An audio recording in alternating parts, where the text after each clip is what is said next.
battle. Yeah, I know Bergenholtz guys had some issues last time with transmission and again in practice today, so great to see that they got the car out there, but this could be a tough. Here we go with Walker Wilkerson initiating on the bank right before the signage starts, staying high on the bank. Looks like Denofa is dropping down a little bit, trying to get close to Walker. Tons of angle coming off. Looks Denofa's much shallower than we've seen before. Sucking in close to Walker on that outside zone. Back through the transition of both inner clips off through the finish line. I think there are some mistakes in following from Denofa. It looks like a couple steering corrections exiting the bank.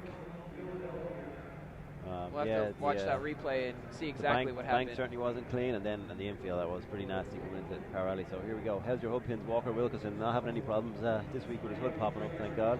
If you watch, Walker's nice and high up in the wall, nice and smooth, and the RX-8 definitely a couple of corrections, but right here Chelsea puts on a ton of angle at just the wrong point. That's where you really want to carry your speed into the power rally so you can make it down. But he puts on so much angle, scrubs a ton of speed, and definitely, although we finished strong, you know, that was a big correction right there.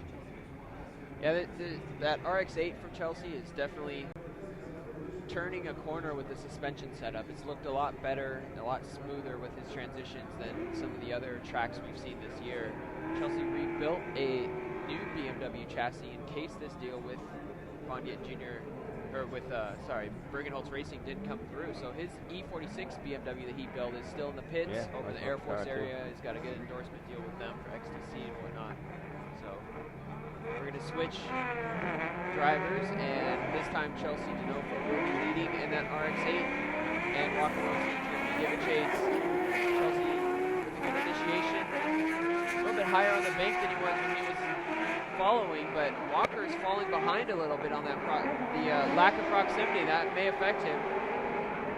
But here we go through the power alley. It's a good opportunity for Walker to try and make up some ground, but it looks like he's much further back, not able to make up a whole lot of room over the entirety of the course. It looked like Chelsea brushed his wing up against the wall around that final corner.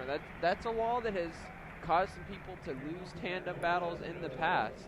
Let's go back to that replay and check it out. This isn't, I think Walker let the ball drop here a little bit. You know, I would say he had the advantage, but he really fell back way too early and just wasn't able to make it back up. You know, Chelsea is out of there.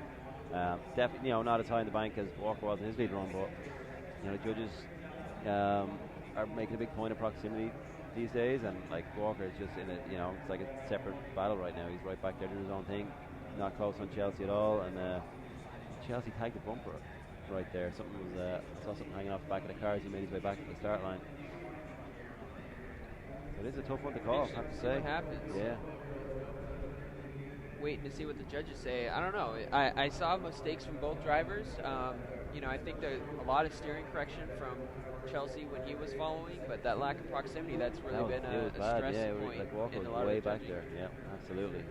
I'm really surprised too. You know, like you said, local guy knows his place well, and maybe he just thought Chelsea's speed would be down a little bit, tried to give him some space, but he definitely wasn't able to make it back up, and that's really going to hurt his chances here, I think. You can see a packed house here in Evergreen. Another year. This is so early in the day, and almost every seat is taken here.